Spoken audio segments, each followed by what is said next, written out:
What's up, guys? Brady Figuel here, coming at you with a review of the new Angelmaker album, This Used to Be Heaven, released a couple weeks ago now, November 20th. This is the fourth album by the Canadian deathcore band. It follows up 2022's Sanctum. That was also the album that got me into the band, and immediately they really seemed like they were combining a lot of different aspects of modern deathcore. And that's something that's very much done further on this record. But maybe my single biggest praise that I will give this album is that it manages to do that while also bringing in some pretty prominent subgenre blending, which isn't always easy to do with deathcore, especially when you start trying to combine it with more melodic metal subgenres like melodic death metal or power metal or classic metal, all of which this album does successfully. Out of every track on this album, I think probably the best instance of all of these things combining is track 2, Rich in Anguish, which just has so much going on the entire time. There's a lot of different mood shifts, a lot of different styles woven in, like I just mentioned, between that just mean-sounding intro and those really groovy verses and just the overall sharp riffing that this album maintains, or this song maintains, I should say, for the most part throughout it. But then, like, you get this melodic part that kicks in with these really tuneful bass lines underneath it and these synths, and the song ends up having a really powerful and sort of mournful sounding send-off. And it ends with this really tuneful melodic acoustic guitar outro. And this whole song is just like this journey, like through several different emotions. And especially in deathcore, I find that really, really impressive. And there's even times on here where this kind of outside experimentation saves a song. Like, there's the track Nothing Left later on in the album, which has some cool parts. I mean, it's got that really groovy intro with those almost tribal-sounding tom drums. The song starts out very strong, especially how it's kind of really tempo fluid. It kicks right into multiple tempo changes pretty much instantly. Then there's a few parts that kind of detract for me. Like, for one, these crowd vocals kick in, which just don't really work for me. They don't really have an impact compared to just how vicious the actual lead vocal performance is on this record. And they just feel out of place when they come in. And then after that, a breakdown kicks in where vocally he's doing the straw sipping vocal, as I will call it, where it sounds like you're sipping through an empty cup through a straw, which is one of a handful of moments on here where I do think the vocals get a little bit excessive in sort of the same way I would describe, like, my most critical words about Lorna Shore or Slaughter to Prevail, just that kind of thing. That doesn't do a whole lot for me. I'm just not a fan of that direction deathcore is going, where it's like, okay, whoever makes just the craziest, most animalistic noise is the heaviest band. It doesn't work for me, and the song dips its toes in that. But here's the thing. After that part, this really tuneful lead guitar part comes in. It kicks in it starts right at the 2:48 mark. It has like that triumphant yet mournful power metal or classic metal flair to it. And it's not just the apex of this song, but it might even be the apex of the album. And the way it, again, just fades out into those acoustic guitars and twinkling keys, the ending of this song is just absolutely breathtaking. It's actually good enough for me where I could sit through those two parts that I didn't really like just to get to it, especially considering it lasts for a long time. It lasts for over a minute, but it never gets old. Altare Mortis is another track that has a lot of really cool, memorable parts, and another really cool solo that kicks in later. I especially love that really infectious breakdown that kicks in right at the 32-second mark early on in the song. I do think it's a little too short. I think that's one of those parts where if they brought it back, it just would have drove home the song a little bit more, and it would just be a bit more memorable. But I still like the song overall. It's got several different groove switches, a lot of memorable guitar riffs.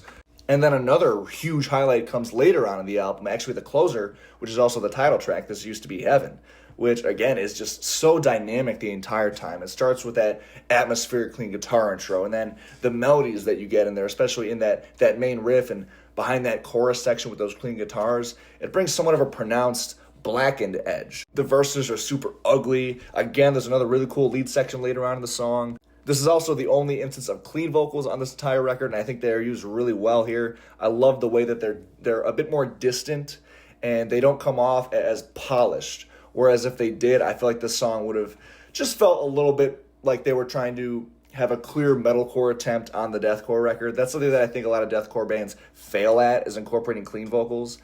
And I think this song does it really well. And then the song ends up fading out again into keys, and as a result, so does the album, because it's the last song. the emotion that the band incorporated into this track really shines through. And those are, to me, the brightest moments on this entire record. Because deathcore could be such an emotionally one-dimensional style of metal sometimes. So it's really refreshing to hear a band like Angelmaker in this case pull off some melodic stuff on a deathcore record, and it actually sounds good. And those are just my favorite tracks on this album. There's still other songs on here that kick ass, especially the 2 singles. Relinquish was the first one. It was released, I think, late last year. Right off the bat, it has that really infectious bounce, but then the second verse brings in like these spacey type melodies. This is another song that's just really diverse and really dynamic in its style. And the synths, in this case, provide a really nice backdrop, and there's also a bunch of lead guitar layering in this song that just comes off really labyrinth-like, in a sense that it feels like it just kind of just drives along with the song. And I also really enjoyed the second single, Silken Hands. The intro does crack me up. How it says, you know what your music does? It kills people. Love that. That's hilarious. Especially because once you get past that, like, the song doesn't try to be funny. It's a kick-ass fucking deathcore song. It's got that real dissonant, ugly main riff. And then that verse riff is so infectious, which also brings a pretty pronounced straight-up hardcore influence, just in its melodies and how it's kind of just being played openly on the guitar. The opener, The Silence, is an absolutely vicious track with this shreddy lead section right off the bat, which I think is great.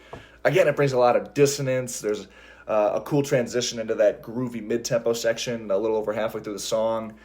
I do think, again, the vocals might be a little bit excessive on here. I just think he might be trying a little bit too hard on the vocal front with this song. And as a result, it does make the song just really noisy overall, which can be good or it could be bad.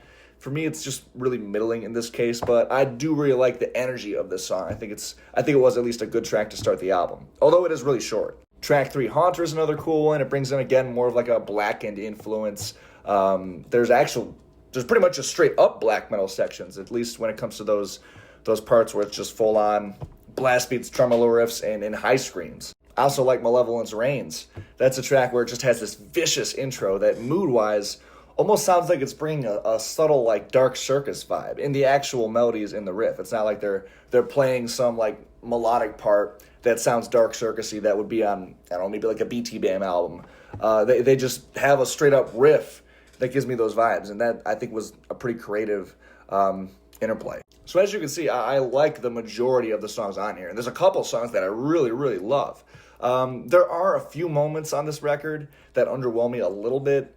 For one, the 2-part track, The Omen, I think just ends up coming off a little bit dull. There's some okay melodies in both of them, but in the album context, they come off a little bit forgettable, and I just don't think they add a whole lot of new ideas. Which, part 2 features Ben Dewar of Shadow of Intent, who's one of my favorite deathcore vocalists, period.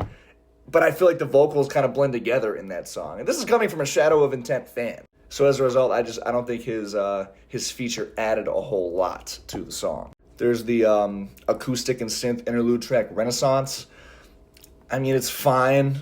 I don't really think it's necessary to have this song on the record, personally, especially considering it follows up Nothing Left with that amazing lead section and ambient outro. So when you get past that and then you get into this track, it feels pointless. You know, it just doesn't hit as hard considering what you just heard on the previous song. Even though, again, the Omen, the 2-part song, isn't my favorite aspect of the record, I think it would have been made a little bit better overall, just structure-wise, if you just went from Nothing Left straight into part 1. And there's the instrumental track on here, Citadel 2, which is a sequel to Citadel 1 off of the first record. It has some cool parts, don't get me wrong. I do like the moody shoegazy intro, and there are some, again, cool melodies. I really like those lead guitar overdubs over those chunky rhythm sections, and there's that galloping section that's really cool. The quiet break later on, that's cool too, but I wish it wasn't an instrumental. That's the problem I have with a lot of instrumental songs. I like what I'm hearing, but it always feels like there's something missing for me. So I won't knock them a whole lot just based off of that. But it's always something that just irks me a little bit, because I'm like, wow, I want to come back to this song so much. I want to like it, but it feels a little naked without vocals to me. That's just a criticism I have for instrumental songs on metal or rock albums as a whole. Overall, though, this is a great record. I would highly recommend it to any deathcore fans, or even if you're an extreme metal fan or a metalcore fan, and deathcore is a genre that you haven't really got into yet. I think this would be a good transitional record into deathcore, especially modern deathcore. I think it does what a band like Lorna Shore tries to do a lot better. The synths provide nice backdrops to the songs instead of constantly taking over and feeling like embellishments. The mood on this record is super diverse.